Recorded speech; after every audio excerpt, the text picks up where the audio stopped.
The Sixth Crusade. How a Crusader reclaimed Jerusalem without a fight.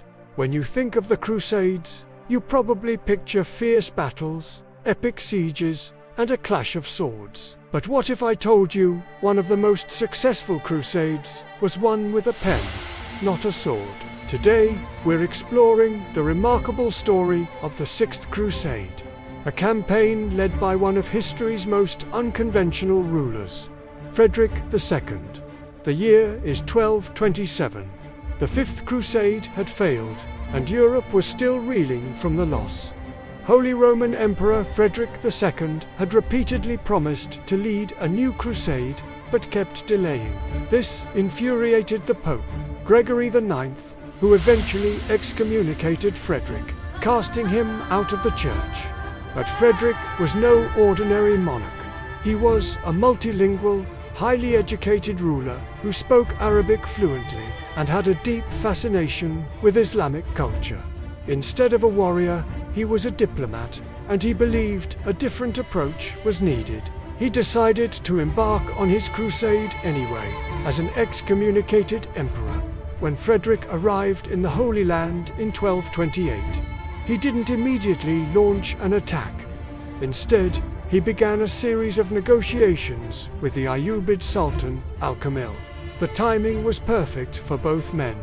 Al-Kamil was facing internal conflicts with his rivals and needed stability to secure his rule.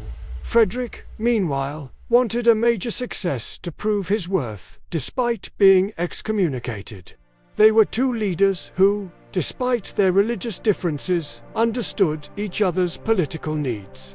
The negotiations led to the Treaty of Jaffa in 1229. This was an unprecedented agreement. The terms were stunning. Jerusalem was ceded to the Crusaders, along with Bethlehem and Nazareth. However, the Dome of the Rock and the Al-Aqsa Mosque compound would remain under Muslim control. A 10-year truce was declared between the two sides. With the treaty signed, Frederick II marched into Jerusalem and, in a highly controversial move, crowned himself king. He had achieved what two previous crusades had failed to do, but without spilling a single drop of blood. The reaction was mixed. The Pope and much of the Church were furious that an excommunicated man had achieved this without their blessing. And Muslim rulers were also angry at Al-Kamil for making such a concession. Frederick II left the Holy Land in 1229, having accomplished his mission. He had proven that diplomacy could be a more powerful tool than warfare.